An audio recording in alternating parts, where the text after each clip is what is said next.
კურორტ წყალტუბოში დედამიწის გულიდან არაჩვეულებრივი სამკურნალო თვისებების მატარებელი წყარო ამოჩქებს. აქაური სასწაულმოქმედი მინერალური წყლების შესახებ ხალხმა უძველესი დროიდან იცოდა. საქვეყნოდ განთქმული ბალნეოლოგიური კურორტი ახლა დამსვენებლის სიმცირეს განიცდის. 90-იანი წლებიდან მოყოლებული წყალტუბო კრიზისულ მდგომარეობაშია.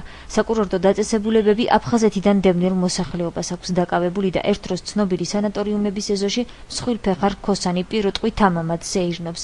სანამ ლტოლვილებს სახლებით არ დააკმაყოფილებენ, მანამ ინვესტორები ამ უნიკალური შენობა-ნაგებობების პატრონაჟს თავის თავზე არიღებენ.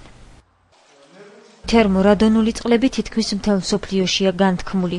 წყალტუბოს წყაროებს საუკეთესო სამკურნალო თვისებები აქვს. წყლის ტემპერატურა ადამიანის სხეულის ტემპერატურის თანაბარია და გათბობის გარეშე გამოიყენება. კურნავს 60-ზე მეტ დაავადებას.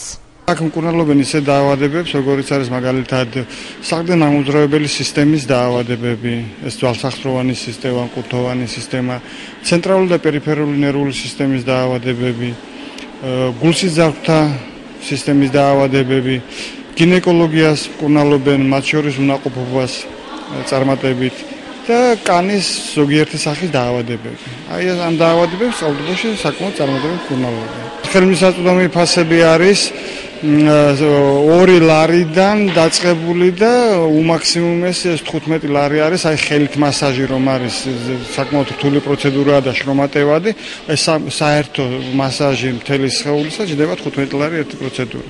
მეოთხე წელია დავდივარ წყალტუბოს საკურორტო ზონაში, ძალიან კმაყოფილი ვარ. ძალიან კარგად მკურნალობენ სახსრებზე, ხერხემალზე, რა ვიცი, ბევრ დაავადებას მკურნავენ. 4 პროცედურას ვიკეთებ პირადად მე. მომსახურეობით კმაყოფილი ვარ. რა ვიცი, ურჩევ ყველას რომ მოვიდეს წყალტუბოში და მიიღოს ის სიამოვნება, რომელიც ჩვენი ჯანმრთელობისათვის ძალიან კარგი და სასარგებლოა. ეს შენობა, რომელიც საბედნიეროდ განადგურებას გადაურჩა, სპეციალურად სტალინისთვის ააგეს. აქ იღებდა დიდი ბელადი აბაზანებს და სამკურნალო პროცედურის შემდეგ ამ სავარძელში ისვენებდა. ეს შენობა აშენდა 1951 წლის 1 იანვარს გაიხსნა.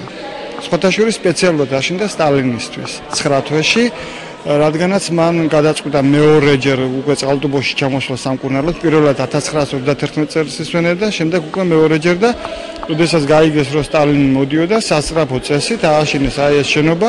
ამ შენობის ადგილზე ადრე მინერალური წყლის ტბა იყო, თბილი წყლის ტბა იყო და ეს ტბა ამოავსეს და ამ ადგილზე ააშენეს აი ეს შენობა. სტალინის გარდა კურორტ წყალტუბოს ხშირად სტუმრობდნენ ამერიკის, დიდი ბრიტანეთის, გერმანიის, ავსტრიის, საფრანგეთისა და სხვა ქვეყნების წარმომადგენლები. კურორტი წლის მანძილზე 100,000-მდე ავადმყოფ დამსვენებელს მასპინძლობდა. ადამიანები, რომლებიც აქ ჩამოდიან სამკურნალოდ, ღებულობენ სრულფასოვან მკურნალობას და საკმაოდ კმაყოფილებით მიდიან აქედან. ამის დადასტურება ის გახლავთ, რომ ერთი და იგივე პაციენტი თითქმის ყოველ წელიწადს ჩამოდის. ეს იმას არ ნიშნავს, რომ ის არ უხდება და იმიტომ ჩამოდის ყოველ წელიწადს. საერთოდ ციკლი არის ასეთი, რომ წელიწადში ერთხელ ადამიანმა მკურნალობა უნდა გაიაროს. წყალტუბოს როგორც კურორტის აღდგენის უახლოესი პერსპექტივები არსებობს. ხელისუფლება გეგმავს, რომ წყალტუბოში ტურისტული ინფრასტრუქტურა განავითაროს და კურორტი ტურიზმის მძლავრ კერად აქციოს. ამ პროექტების განსახორციელებლად რამდენიმე მილიონი ლარი უკვე გამოიყო.